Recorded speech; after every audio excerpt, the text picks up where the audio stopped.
નમસ્કાર, આપ જોઈ રહ્યા છો ધ લોકસત્તા. હું છું મનોજ શર્મા.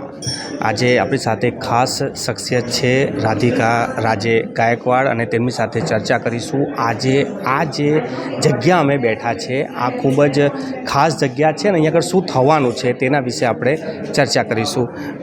मैडम, जिस जगह पे हम बैठे हैं वो कौन सी जगह है और क्या होने वाला है?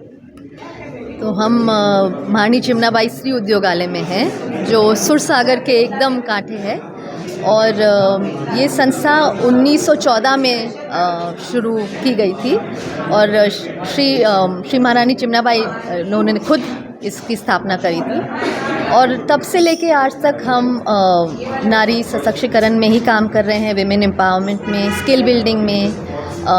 कोर्सेज लेते हैं हम ब्यूटी पार्लर के, टेलरिंग के, और हमारे काफ़ी डिपार्टमेंट्स हैं। फूड प्रिजर्वेशन है जहाँ पे हम अपने खुद के शरबत, चटनियाँ वगैरह बनाते हैं। हमारे बुक बाइंडिंग डिपार्टमेंट है जहाँ हम बुक्स और फाइल्स बनाते हैं। और हमारा एक प्रोडक्ट डिपार्टमेंट है जहाँ पे हम खूबसूरत प्रोडक्ट्स बनाते हैं। तो एक बहुत ही हम चुपचाप से इतने सालों से काम करते आ रहे हैं। और ऊर्जा हमने पिछले साल भी रखा था और इस साल भी इसीलिए रखा है कि आर्टिजन्स को, जो हमारे कलाकार हैं और कारीगर हैं हिंदुस्तान को, इनको एक प्लेटफॉर्म, एक ज़रिया दे बड़ौदा शहर तक पहुंचने का। तो उनके आप आएंगे अगर कल और परसों तो आपको यहाँ इनकी खूबसूरत कलाकृति देखने को मिलेगी। और इसमें इस टाइम हमने एक एडेड बोनस रखा है कि हमने यहाँ के बहुत ही ऑथेंटिक घर पे बने महाराष्ट्रियन खाना और गुजराती खाना जो लोग अपने घरों में बनाते हैं, जो आपको आसानी से नहीं मिलेंगे, वो हम रखने वाले हैं इन 2 दिनों में। और इसका भी यही एक प्रयास रहा है कि हम जो छोटे छोटे घरों में से अब एक व्यवसाय चालू कर रहे हैं उनको एक मौका दें और बड़ौदा शहर को एक अलग जायका दें। मैडम, जिस तरह देखा जाए कि मशीनी युग है, सब कुछ ऑटोमेटिक बन रहा है, उस दौर में हैंडमेड की एक वैल्यू है और बढ़ रही है। आपका मैंने काफ़ी इंस्टाग्राम देखा है, आप काफ़ी जो हैंडमेड चीज़ें हैं उसको बहुत फोकस करते हैं, प्रमोट करते हैं। आप जैसे लोग जिस तरह से इसको इतना प्रमोट कर रहे हैं, इससे कितना प्रोत्साहन मिलता है और कितना मिलना चाहिए? और मेरी तो एक बहुत ही छोटी एक कोशिश रही है कि किसी से भी माध्यम से मैं एक हिंदुस्तान की एक झलक लोगों तक पहुंचाऊं, क्योंकि मुझे खुद बहुत गर्व महसूस होता है मेरी सभ्यता संस्कृति के प्रति। और मुझे लगता है कि अगर हम ये शिक्षा अपने सब जनों में बांटें तो हर एक इंसान हिंदुस्तानी को एक गर्व महसूस होगा अपने संस्कृति और अपने देश के प्रति। और जो कलाकृति और कारीगरी हमारे हिंदुस्तान में है वो विश्व भर में नहीं है, मैं पूरे कॉन्फिडेंस से, ये विश्वास से कह सकती हूँ। और आप देखें तो फार्मिंग मतलब खेती के बाद सबसे बड़ा जो ज़रिया माध्यम एक व्यवसाय का है हिंदुस्तान में, the second highest employment generator in India is handicrafts.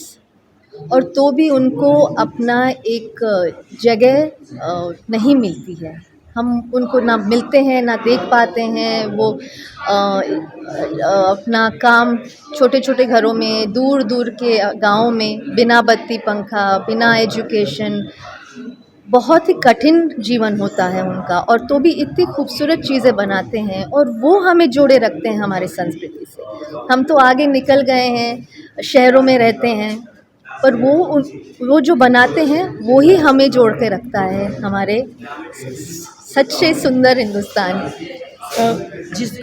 बहुत सालों पहले इस संस्था का शुरुआत की थी, उस समय और आज का समय, जब उस समय क्या सोचा होगा कि महिलाओं को उद्योग में जाना चाहिए, महिला सशक्तिकरण की बात है। आज के समय में जहां महिलाएं कहीं पीछे नहीं हैं, तो आज के समय में इसको कितना अच्छा योगदान मिल रहा है, क्योंकि वो पहले से ही शुरू है और जब राजवी का नाम जुड़ा है तो कितना ट्रस्ट भी आता होगा लोगों में। बहुत ट्रस्ट है, बहुत प्रेम है, ये तो मैंने खुद महसूस किया है।